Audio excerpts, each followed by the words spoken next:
अस्सलाम वालेकुम दोस्तों। प्रोग्राम सरणसिरा पांध में सूफियाणी रूहानी जमायत अंजमन गुलामा कलंदर वेलफेयर सिंध जे सरवाण साईं सैयद गुलाम हैदर शाह काज़मी कलंदरी जो लिखियल कालम जंहिंजो उनवान झूननि जी झूपड़ी छप्पर जी छांव बाक़ी पेरनि में थकावट नाहे अञा।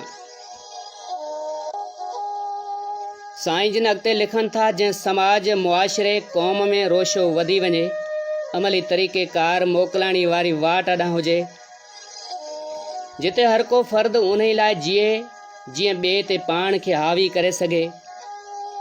हसद जी इंतहा महसूस थियण लॻे, कंहिं जो बि को चङो कमु फ़क़्ति साड़ ऐं जलन जे करे नापसंदीदा कयो वञे, जिते रस्मनि रवाजनि खे ग़लति तस्लीम करण बावजूद बि गॾु खणी हलियो वञे,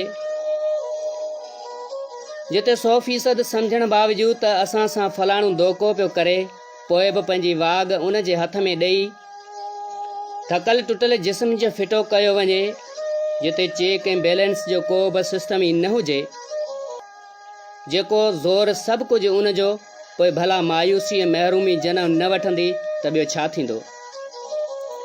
जिते का उमेद ॾिसण में न अचे, तफ़रीक़ फ़साद जो वॾो लश्कर सरेआम घुमंदड़ हुजे, उमेदूं ऐं हौसला ॾियण वारनि में घटितायूं अची वञनि, तइलीम जे बावजूद अणॼाणाई जो राकास सैर ऐं सफ़र कंदो रहे,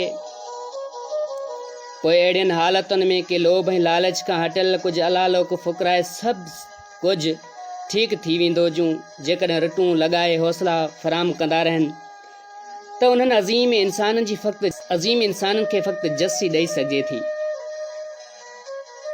अॼु हाजन साईं जी गुफ़्तगू मच ते वेही गजर पचाए खाइण वक़्तु बसि लाजवाब करे छॾियो। असांखे घणो कुझु सम्झण लाइ मिली वियो, जो असां अॼु धोखा खाइण बैदि बि उन्हनि खे वजह पंहिंजे हथनि सां पाण था ॾियूं, पोइ ॾोह कंहिं ॿिए जो था करियूं। पंहिंजी जवानी जो क़ीमती वक़्तु फालतू आवार गर्दीअ में गुज़ारे पोइ परेशान था थियूं, जॾहिं असांजे हथ मां घणो कुझु निकिरी चुको हूंदो, सवाइ अफ़सोस जे बाक़ी बचियो छा त हूंदो। साईं हाजन शाह मूं ॾांहुं निहारे चयो, छा पियो सोची? ॼण मुंहिंजे ज़हन खे पढ़ी वरितो हुजेसि। चयईं, आख़िरी साह ताईं बि मायूस थियण सूफ़ियनि जी तइलीम न आहे।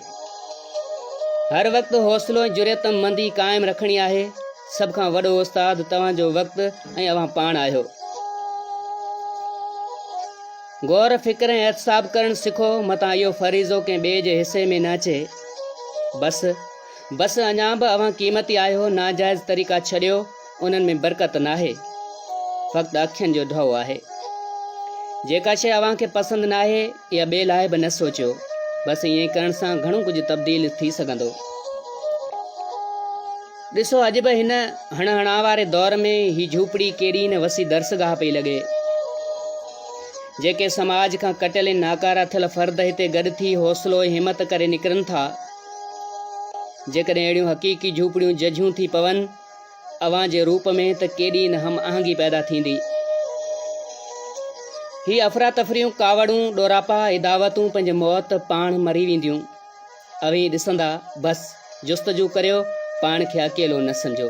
को त आहे अव्हां खे पैदा करण वारो, ऐं तव्हांजो पंहिंजो सैयद गुलाम हैदर शाह काज़मी कलंदरी।